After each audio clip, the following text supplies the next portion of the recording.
a lot of the love I had for wanting to be a part of the industry is not there anymore. I don't even associate myself with the industry, you know what I'm saying? I'm not an industry artist. I'm an artist in the industry. If you want to rap or sing or whatever, don't become a part of the game. You know what? Listen to a song I called The Industry. And that pretty much explains, you know what I'm saying, what the shit is. Ever since this whole Diddy chaos exploded, starting with Cassie filing that lawsuit, it's like a dam broke. One by one, people started crawling out of the shadows, each with their own wild claims about Diddy and the crew surrounding him. And now, names of big-time celebs keep getting dragged into this mess. One name that refuses to disappear? JayZ. Even 50 Cent threw shade, saying Jay's been laying low, waiting for the Diddy drama to die down so he doesn't get caught up in the storm. Suspicious, right? But here's where it gets even crazier. Okay, I see what's really good. You're trying to eliminate the competition. You know, because at first you retire, you know, then get me off the label, now you're back rapping again. Okay, it's all good. It's all good. DMX clips are now blowing up all over Twitter. Yup, the late legend himself, a man who never bit his tongue, was out here years ago trying to warn us about the dark games being played in Hollywood. In these old videos, DMX was spilling serious tea, calling out Diddy for allegedly pulling strings, controlling his artists like puppets, and warning about JayZ cozying up with the powerful puppet masters who run the show from behind the curtain. But they made him jiggy and put him in suits and made them write lyrics for him and took all that publishing and took. DMX didn't just throw names around for fun. He looked serious, like a man who saw way too much. He was clearly shook, talking about betrayal, manipulation, and the industry's twisted inner circle. Makes you wonder, what did DMX really witness behind those closed doors that had him calling out two of the biggest names in the game? What secrets were too dark to ignore? Let me break this down real quick. Told Craig Mott if he didn't change management, he wasn't with him no more. Craig wasn't getting rid of his management. Craig said, yo, listen here, man, I'm not changing my manager just because you want to. Puff said, yo, I ain't that kid no more. Not at all. I was right there when he said that. Told Craig Mott, you don't change your management, I ain't. Diddy's whole reputation? It's crashing, fast. His legacy and so-called image of power are being ripped apart, layer by layer. Lawsuits, accusations, even feds getting involved. This ain't blowing over anytime soon. The deeper folks dig, the darker it gets. And now JayZ's name is getting dragged through the same mud. Now here's where things get wild. A resurfaced interview with DMX has folks straight up stunned. DMX didn't hold back. He threw major shade at Diddy, accusing him of doing his artists dirty. He said Diddy was graping his own people, using them, bending rappers over both financially and creatively, and draining them of their work and soul. A lot of the love I had for wanting to be a part of the industry is not there anymore. I don't even associate myself with the industry, you know what I'm saying? I'm not an industry artist. I'm an artist in the industry. Some fans say DMX was using that word as a metaphor, like Diddy was just robbing folks blind. But others, they think X meant it literally. And honestly, with everything that's come out lately, that theory doesn't sound so far-fetched anymore. And DMX had more to say. In another interview, he opened up about how Diddy once turned him down when he was trying to sign with Bad Boy Records. Straight rejection. But as soon as Def Jam gave DMX a shot and the buzz started, Diddy switched up, started chasing him down, begging to link up. But DMX, he already peeped what was really going down behind closed doors at Bad Boy, and he wasn't having it. He wasn't about to let himself get used or controlled. Nah, X wasn't the type to play industry puppet. He made that crystal clear. Well, you know, Locks got signed before that. Even though I bought the Locks Store Riders, you know, they got signed. They were a safer group. You know, Puff signed them. And it was a blessing and a curse because they were sure they were happy about getting signed first, and they were on the Benjamins and shit was going.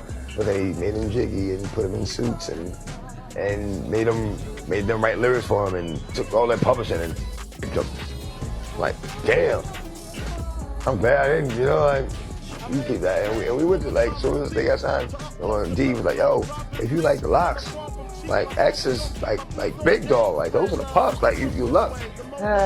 Now when it comes to JayZ and DMX, their relationship has always been complicated. They both blew up in the late 90s, came from that raw New York scene, and shared stages early on. There was mutual respect, at least on the surface. Jay even gave DMX a public shout-out after he passed. But behind the scenes, it's a whole different vibe. There's this unspoken tension between them, like broken loyalty or a grudge that never got resolved. DMX never fully trusted Jay. Word is he thought Jay was the sneaky type, the kind who smiles in your face but moves slick behind your back. X believed Jay didn't like real competition. didn't want anyone shining too bright next to him. 3 weeks after I got signed to Def Jam, he's like, yo, I'll lace your pockets, I'll double what they gave you and lace your pockets. I'm like, nah, I'm cool. And here's the kicker. DMX accused Jay of becoming president of Def Jam just to sabotage his 6th album. According to X, Jay wasn't trying to help. He was there to block, meddle, and mess up his momentum. If that's true, it's beyond shady. It's straight up career sabotage. And honestly, that move by Jay had DMX feeling like he'd been stabbed in the back by someone who knew exactly how the industry chewed people up.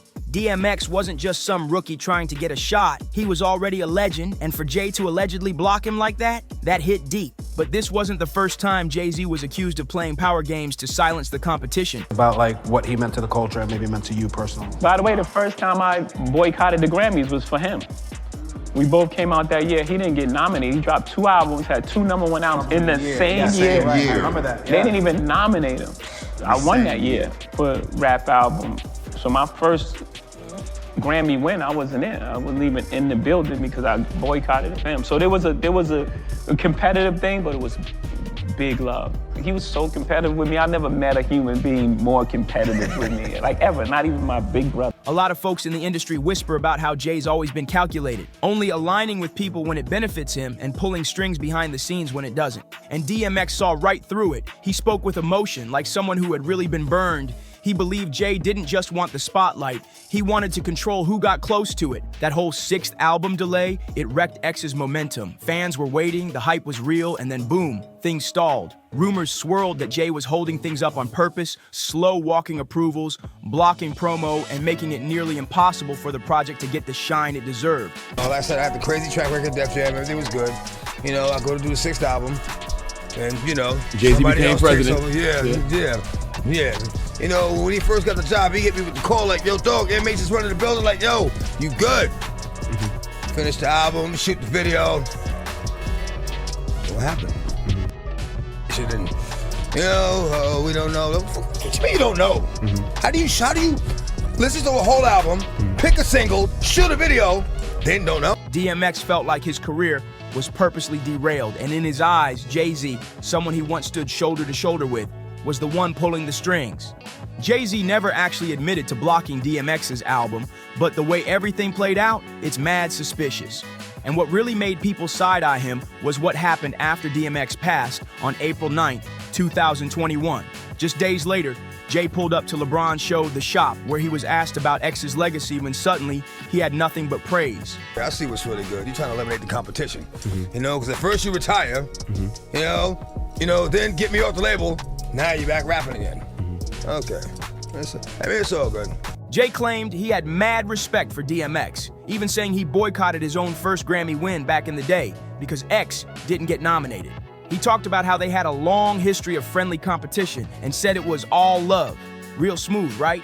But if you paid close attention, Jay spun the story like DMX was the one always trying to outdo him, like X was chasing him. Meanwhile, DMX had already said the exact opposite. This new breed of rapper that's paying DJs to play their Right. And, you know what I'm saying? They sucking the record label executive, and it's like there's too much of that going on. Right. You know what I'm saying? Let me be me. Let me be the artist that I am and just play my motherfucking music. You know what I mean? Exactly. Now they want you all up under this, you know, sitting at going to dinner with them and like that, and you know, all that favor for a favor shit. I don't get down like that. Look, I give you the music, you give my. Back in 2004, when Jay became president of Def Jam, DMX said everything changed. X had been the label's golden child, dropping 5 straight #1 albums from 1998 to 2003. No skips, no flops, just pure dominance. That kind of consistency should have put him in a league of his own and earned him serious respect in that building. But as soon as JayZ took over, DMX claimed he started messing with his 6th album, Year of the Dog, throwing obstacles and delays like it was personal. According to X, Jay wasn't there to lift him up. He was there to shut him down. It's bullshit, man. The game is bullshit. If you want to rap or sing or whatever, don't become a part of the game. You know what? Listen to a song I called The Industry. And that pretty much explains, you know what I'm saying, what the shit is about. The industry. Man, it's not the same. The industry, it's not a f***ing game. The industry, real niggas dying to get in the industry just to find they don't fit in. The industry ain't what it used to be. The industry's trying to control the way you MC. They want you to dress like this and talk like that. But I'm going to dress like this and talk with the gap. The industry In that same radio interview, DMX dropped another bomb. He claimed the real reason Jay-Z sabotaged his 6th album was because Jay had changed his mind about retiring. That whole "I'm done with rap" thing? Captain J was plotting a major comeback, but first he had to clear the field of anyone who could outshine him. And DMX, he was definitely a threat. That was the final straw for X. He saw the game for what it really was. 2 artists who came up together, now on totally opposite sides of the industry.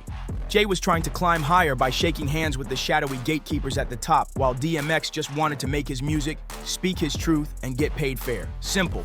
But the moment he realized Def Jam wasn't letting him move freely anymore, he cut ties. X left the label behind and signed a new deal with Columbia Records, ready to start fresh without the politics weighing him down. From that point on, X never really looked at Jay the same. He believed Jay would throw anyone under the bus if it meant securing his spot with the power players. DMX wasn't about that life. He stayed solid, always calling out the ones behind the curtain, the label execs, the elites, the ones pulling strings while choking the life out of real artists. X refused to be one of their pawns. Biggest artist you ever had had a real bad drug problem, DMX. I'm so sad. It's the most dangerous thing that's facing our society. So why sign an artist that would promote that? Because I already answered that question. You weren't paying attention. She asked me talent or issues, and I said talent. But I have to. I can't give up on people. Don't you think that's hypocritical though? You're saying it's opportunistic. Yeah. I got people to feed. I got a business to. Back in 2005, DMX came through with a hard-hitting track called The Industry, and he didn't hold anything back. In the song, he straight up called label owners vultures, feeding off fresh talent, stripping them of their soul, and tossing them aside once the check cleared. He rapped about how young artists were pressured to sell out, ditch their originality, their integrity, and even their morals, just to get a piece of fame. DMX wasn't just spitting bars, he was exposing the dirty reality that most people in the game were too scared to say out loud. Now Jay-Z, he's always been about the business, strategic, sharp, and focused on long-term power, but that's also why he took a different path. He wasn't chasing artistry, he was chasing legacy, and in that pursuit, people started noticing a pattern. Jay couldn't shake the whispers, accusations kept popping up. Claims that he threw people under the bus, walked over his own circle just to stay cool with the industry's elite. Oh, y'all made a lot of money together. Made a lot of money. Come on, Leor, don't do that to him. I don't know him. I really don't. So, I don't know what to tell you. And it didn't stop at just rumors. Even Dame Dash, Jay's former partner and co-founder of Rockefeller, called him out. Dame said Jay switched up completely once he got in with the top dogs. He even name-dropped Leor Cohen, the former Def Jam president and one of Jay's closest industry connections, saying the ties ran deeper than anyone realized. In his book, Decoded, JayZ openly referred to Leor Cohen as his mentor. Yeah, that Leor Cohen, the same guy who's been one of the most controversial figures in the music game for years. Just take a look at his 2018 interview on The Breakfast Club.